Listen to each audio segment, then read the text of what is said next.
Hi, and welcome to the next episode of Belly to Belly. And we're here today to talk about preparing for SelectUSA, the investment summit in May. So we're here with great friend Dan Glazer from Wilson Sonsini. Hey, Dan, how are you? Hi, Bill. Great to see you today. It's wonderful to see you. So thinking about the companies who are our audience, they're either already committed to coming to SelectUSA or they're thinking about it. And what we're trying to do is really pre-connect them with resources that they're going to want to meet on site or even pre-meet with, so that when we get on site, we're talking about, sort of next level things. So would you mind taking a moment and talking a little bit about what Wilson Sonsini does to help companies expanding into the U.S.? Sure thing. So I head up Wilson Sonsini's London office and our U.S. expansion team. I'm a New York expat on the ground in London, and my team works with UK, European, other non-U.S. startups and scale-ups, especially in the tech and life sciences sectors, through their U.S. life cycle: launch, scale, raise venture capital, and then exit through M&A or IPO in the United States. And I think most often the inflection points when companies first engage with us is when they have one of two questions. We're looking to launch and scale in the US. What do we do next? Or we're looking to raise money from US investors. What do we do next? And then we scale with the company from there. That's fantastic. And you started the London office, what was it, 6 years ago, something like that? It's you guys have grown so quickly. Formally, the summer of 18, I moved full time from New York to London. Boy, it's gone quickly, that's for sure. So again, thinking about our audience, there are companies that I've either committed to coming to SelectUSA or they're thinking about it. And you've been participating for many years now. Are there certain reasons why SelectUSA you find is so important for companies expanding to the US? Yeah, so a couple of things about it. The first is just its role as a bit of a community convener, bringing people together. The SelectUSA Summit now has thousands and thousands of people attending from all over the world, plus people from the United States, all coming together to think about how to expand non-US businesses in the US. And anytime that you sort of reduce the barriers to getting people together like that, that's where the magic happens, both through planned meetings and through happenstance meetings. I mean, serendipity abounds when you've got thousands of people together at a big conference center like that.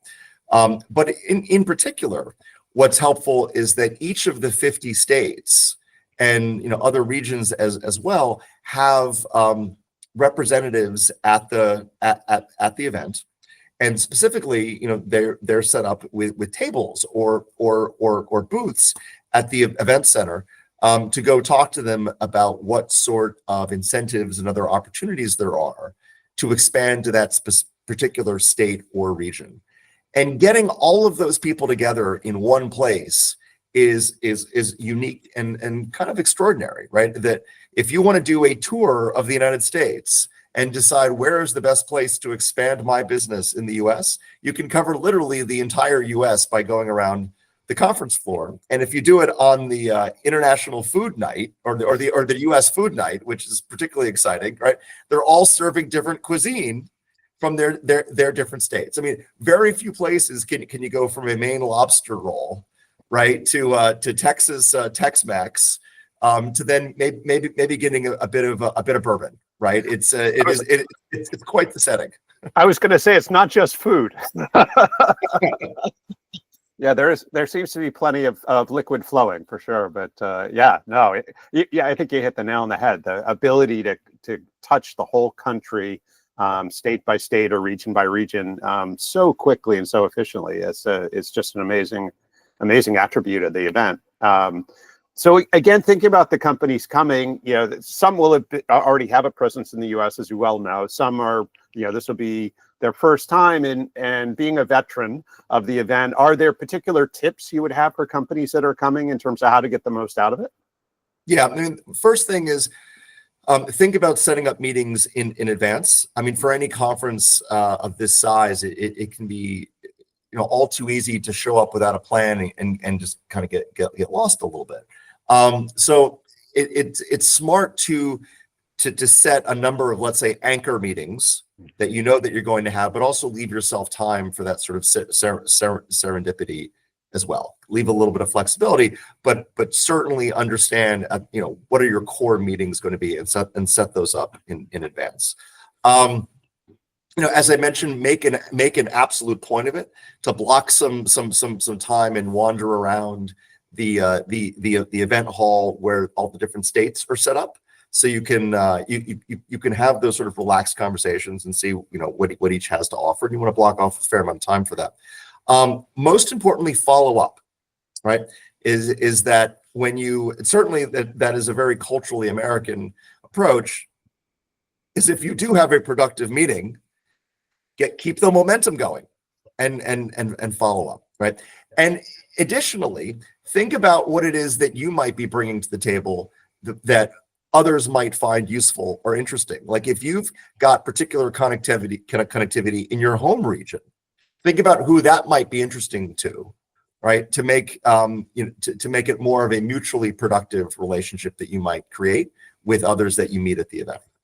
Yeah, that's fantastic. One just sort of follow-up question to that, obviously you have a lot of meetings when you're at SelectUSA, and when you think about the sort of range of founders that you meet with, which are the ones that kind of impress you the most? Are there certain things that they do or share or are prepared for that you really say I got to follow that person because they're going to do some cool things?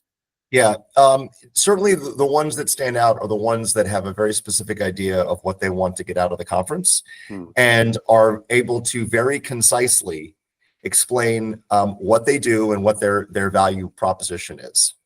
Right? Yeah. That everyone's busy, right? Everyone's got a lot to do at the conference, and if you can make it very clear what it is that you do, that your company brings to the table, and what you are looking for, it makes it that much easier for others to engage with you and potentially help. A rare attribute indeed, being concise. Yes. Brilliant. Dan, this has been fantastic. I really appreciate you taking the time today, and I can't wait to see you in less than 3 months now. Absolutely. Looking forward to seeing you there.